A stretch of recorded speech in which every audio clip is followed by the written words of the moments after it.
Vejo com extrema preocupação a possibilidade de o Senado vir aprovar o projeto de resolução número 72 de 2010, de autoria do nobre senador Romero Jucá, que estabelece alíquotas únicas do imposto sobre operação relativa à circulação de mercadoria. Salvo o melhor juízo, o projeto contém vícios de inconstitucionalidade.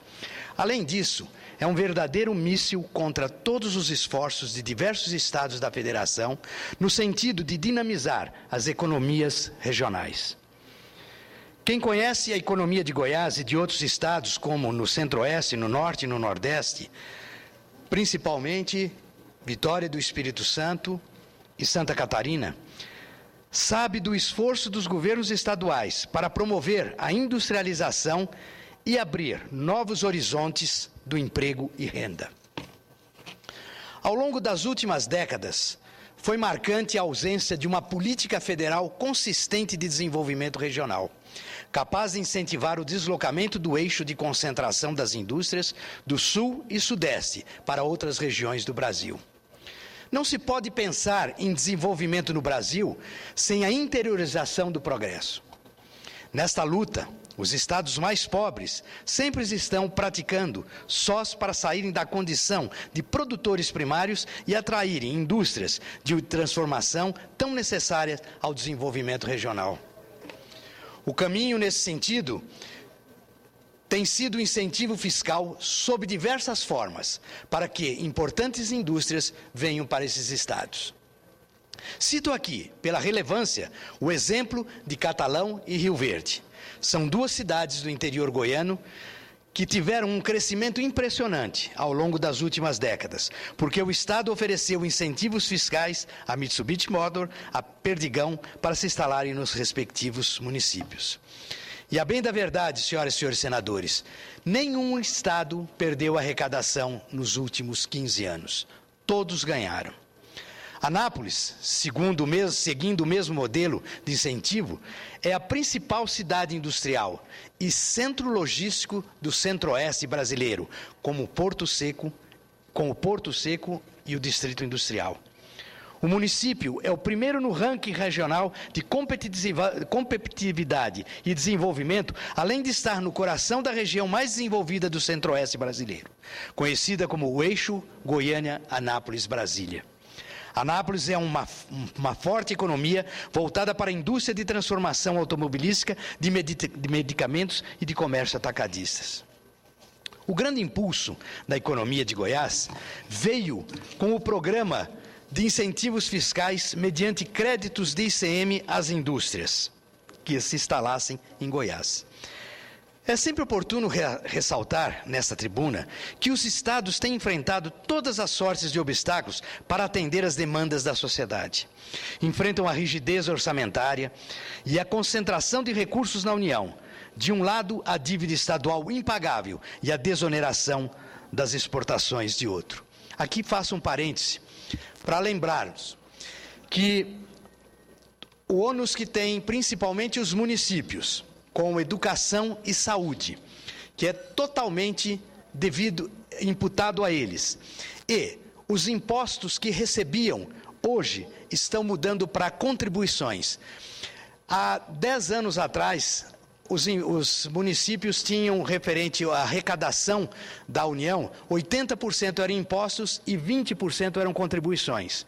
Hoje nós temos 40% de contribuições e 60% de impostos. E os municípios só recebem o seu quinhão através dos impostos. Então, estão diminuindo a sua capacidade de receita e aumentando cada vez mais as suas atribuições com educação e saúde. Enfrentam a rigidez orçamentária de concentração dos recursos da União. Tudo isso, aliado ao crescimento da venda direta pela internet e à redução dos recursos relativos à transferência da União, deixa os estados apertados, senhora presidente. Como se não bastasse, pretende-se, com o projeto Resolução 72, acabar com as políticas de incentivos fiscais, que tanto têm ajudado a dinamizar as economias regionais, fixando populações pela geração de emprego e renda. Não se trata aqui de não querer discutir os incentivos fiscais, até porque, no processo de revisão do Pacto Federativo, esse sistema precisa ser corretamente avaliado. Mas passamos a hora de estabelecer uma política clara, com objetivos e metas definidos, para promover o desenvolvimento regional. Não é justa a concentração de renda hoje existente na União. Não é justo tampouco que os recursos do Banco Nacional de Desenvolvimento, um banco de fomento, continuem concentrando no Sudeste com 46%, concentrados no Sudeste com 46%. O Centro-Oeste recebe 8,5% e o Norte 4,9%. Se compararmos com os investimentos do BNDES, no Sul, de 20,2% e no Nordeste, de 14,5%, o Centro-Oeste e o Norte recebem muito menos também. Na verdade, não fossem as políticas de incentivos fiscais, diversos estados estariam condenados à estagnação econômica e à minguada participação do PIB. Me permite uma parte, senador Ciro Miranda? Pois não, com muito prazer, senador Amaldi. Eu quero me associar ao pronunciamento de Vossa Excelência, senador Ciro Miranda, e cumprimentá-lo por defender um princípio federativo, por defender o que existe por lei complementar, e hoje pretende-se, por uma resolução, retirar esse direito. E aí, inclusive, o nosso senador Ricardo Ferraço, da CCJ, está levantando a inconstitucionalidade dessa resolução, que, de um certo modo, o governo pensa em tirar dos estados esse direito.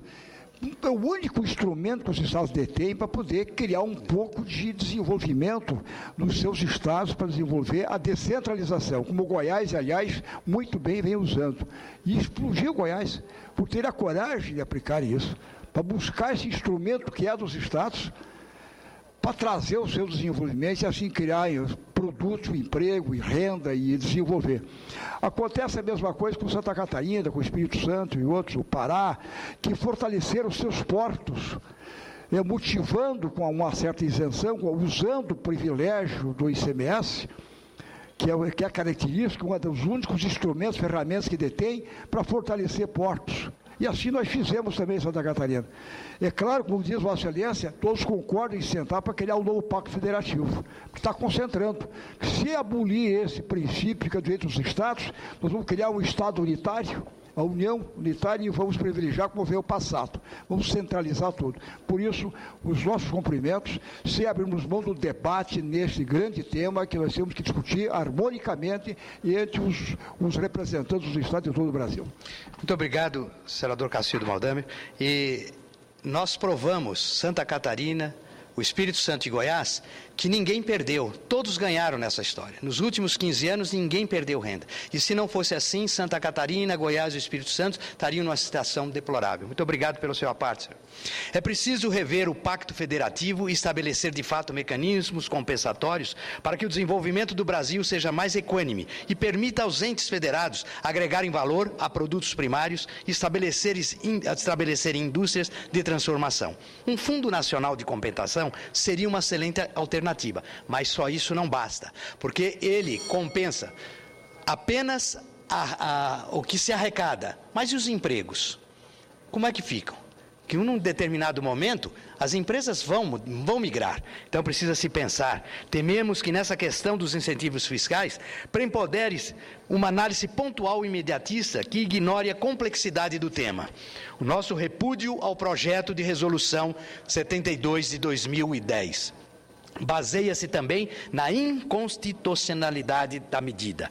Pela natureza da matéria que se pretende regular, deveria ser apresentada proposta de lei complementar e não de resolução, já que se trata de incentivos fiscais e não de alíquotas, como base no grau de sensibilidade das mercadorias. Não é só, senhoras e senhores senadores, ao estabelecer tratamento discriminatório entre os bens nacionais importados em operação realizada no país, o projeto de resolução número 72 infringe o artigo.